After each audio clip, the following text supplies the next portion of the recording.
Hey up everyone, I'm back with a new tutorial, and if you want to learn how to paint a realistic tongue like you can see in this painting here, then stick around because I'm about to show you. So to start off, I was just adding the blacks in. I was just blocking all the blacks in on the old portrait, so that's how I started off with tongue. I just added the crease that comes down centre and started adding a few shadows in. And then for some reason, I don't know how it happened, but I didn't record the first layer of colour, but it went out special. It went out that, you know, you'd be missing out on too much. It will literally only add in some base layer colour anyway, no special. Obviously just using appropriate colours, but you're going to be able to alter all that with your subsequent layers anyway. So my first objective here is to just get the colour down and look at the actual colour gradients that are going on the tongue. Forget about the details for a minute, all them little creases and reflections and things like that you can see. Just take all them away and just look at your general colour gradients that are going on, and just try and get that in first and get your blending and all that kind of thing done. And also I'd need to refine the edges of the tongue just to make sure it's correct shape, because when you're doing your initial blocking in layers, things can be a little bit messy at that stage, so you just have to do a little bit of refining later on. You'll also notice that the tongue looks a little bit different in the painting than it does in this reference photo in the corner of the screen, and that's because the painting were actually recorded from an angle. I can't have the camera like dead onto it because my head and shoulders would actually be in way, so I have to put it to one side so it's at a slight angle so that it can look past my head and shoulders. And sometimes my head still manages to get in way a little bit. So I'm quickly just adding a few creases here, and then I'm just continuing with general colour tongue. Now the thing about dog tongues is that you often get a lot of cool tones in them, so I often add like a lot of ultramarine blue to the mix with the red and the white.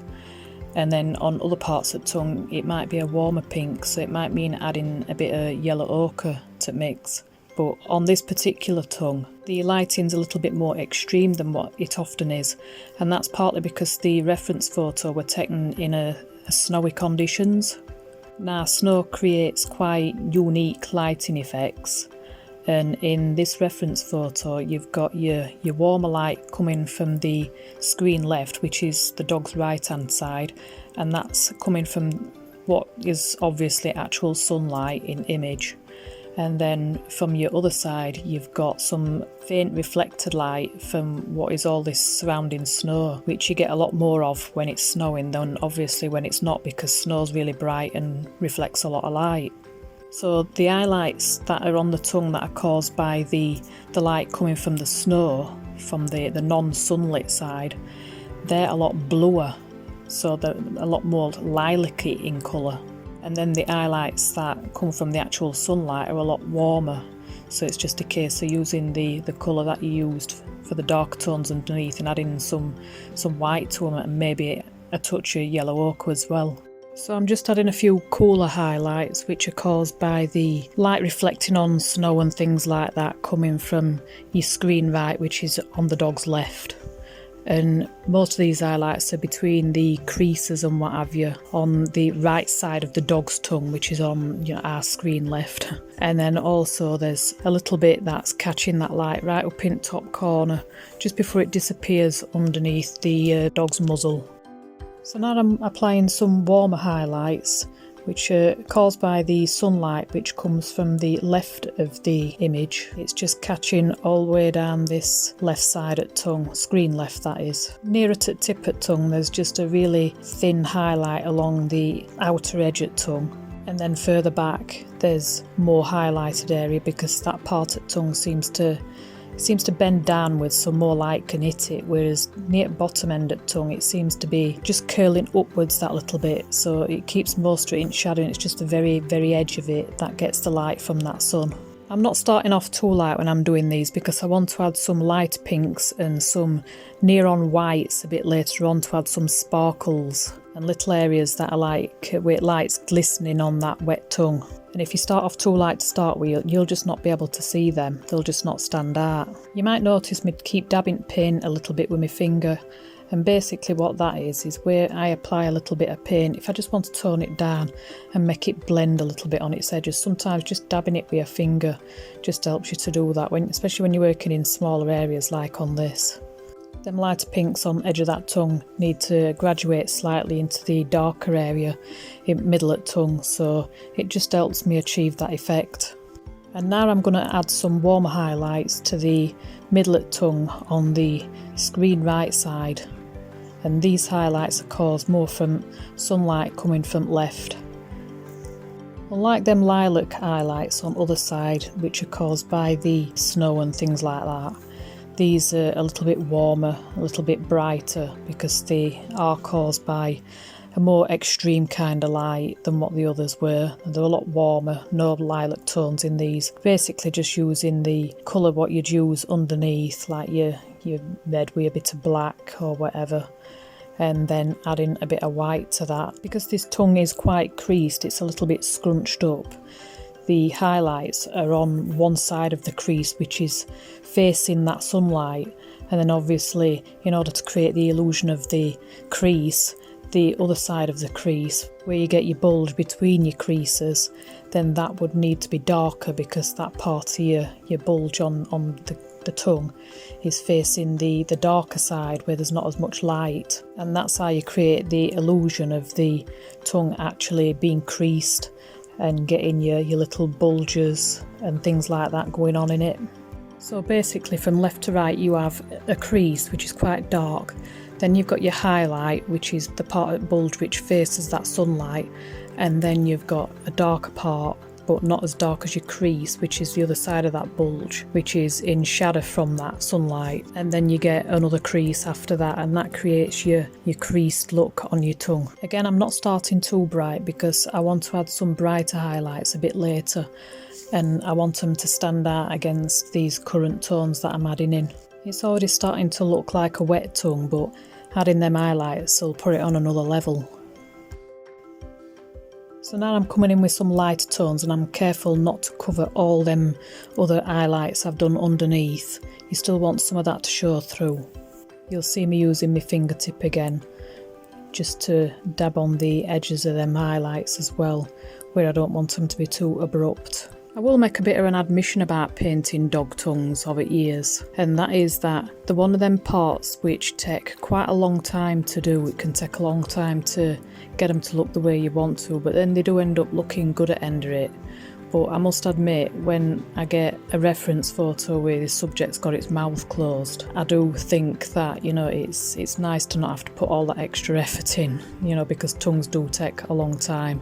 And mouths in general, when you've got all your lips and your teeth and everything showing. Sometimes I do like to get one where they've not got the mouth open. But when I do get one, and you do obviously have to put all that extra effort in, it does end up looking good. It's just, it does take a long time to do them. And every tongue is different. I mean, this one, I chose this one as my first tongue tutorial because it's got quite interesting light effects, and it's quite wrinkled and what have you. It's a more interesting looking tongue, but they do look really different, depending on where they're laying in mouth, whether they're fully extended or whether there's just a little bit at tip of them showing or whatever, and what kind of light's going on, and breed a dog and all that kind of thing. So I might do further tutorials in future with other different kinds of tongues that look quite different to this one. I'm just adding some warmer pink to tip at tongue around the foremost edge of it, and you tend to find that you do tend to get this kind of pink on this area, and particularly in this picture, because you've got some sunlight coming from that left hand side. It's sort of shining through the flesh of the tongue, and when you put your hands up to the sun and you get certain bits that look bright red because there's actual sunlight shining through with the flesh, and basically that's what's happening here as well. It's actually shining through the flesh and causing that red glow. So now I'm just going to brighten up this side at tongue. I'm not going the absolute highest in values because I want to add a few more sparkles a little bit later. But I'm just dabbing paint on really delicately with tippet brush and working inwards. And I'm just adding a little bit more highlight down that edge at tongue as well to make it pop a bit more. So yeah, there's going to be no one tutorial that's going to help you get every single kind of look correct depending on what lighting effects is going on and things like that. I think one of the most important things is learning how to manipulate your medium and your observational skills. I mean, weren't it Leonardo da Vinci that said, the average human looks without seeing? And it's true, they do. You see people, you know, beginner artists and what have you, and they do a drawing or whatever, and you see reference photo and drawing, and you can see massive differences, and it's like, obviously, you know, they're not seeing what's in that reference photo and accurately replicating it in a piece of art. It just looks quite different, you know, shape of something might be quite different, and shadows might be quite different. And they can sometimes see that something's not right, but they can't tell what it is that's not right. So your observational skills is always going to have to be what you just have to keep practicing. And watching lots of tutorials is definitely helpful, but your observational skills is going to be the main thing that you'll need to rely on if you want to get accuracy in your artwork. And this counts no matter what style you're working in, whether it's realism like this or whether it's a more impressionist style. It still matters that you're able to have good observational skills. I find that a good way of seeing the differences between artwork and the reference photo is to quickly flick your eyes between them over and over again. Just keep flicking them backwards and forwards and you'll see these differences like coming up. Just keep looking at different parts of each one. Like say you look at your nose and just keep flicking between that, and then look at eyes, keep flicking between them, and then just look at the whole thing, keep flicking between them with your eyes, and the differences do seem to start popping up when you do that. So I've moved on to the lightest highlights now to give the tongue some extra definition. Just adding some of these lightest tones to them creases and what have you. And also there's a little bubble on edge of tongue there that I wanted to paint in, because they always make a tongue look a little bit more authentic when you add things like little bubbles and things like that going on. And I'm just refining everything and getting everything looking exactly the way it should be, just tiny little alterations and what have you. You don't want to cover all the highlights underneath that I painted on originally, you know, in your slightly darker tones. You want to leave some of that showing through and just add lighter spots here and there because it just looks a lot better that way. Only a smallest surface area is going to reflect these brightest highlights anyway, but there's going to be a larger area at surface that reflects light in general, which is not quite as bright as that. And these smaller white sparkles and what have you that you paint on is what helps your tongue to look wet. Just like I have done now on this lighter edge at tongue, and it's gone from looking like a damp tongue to a wet tongue now. Although when I first painted these sparkles in, they didn't look quite like I wanted them to do, so you'll see me just alter them a little bit, paint over the top with some dark pink, and then come back in again with some sparkles.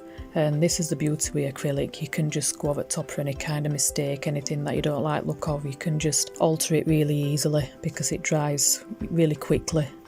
Adding these final highlights is always one of the most satisfying parts of painting anything really, because it just really finishes it off when you just add them little white specks and they just completely transform it. But this tongue is coming to an end now, I've pretty much finished it, so I hope you've enjoyed this tutorial.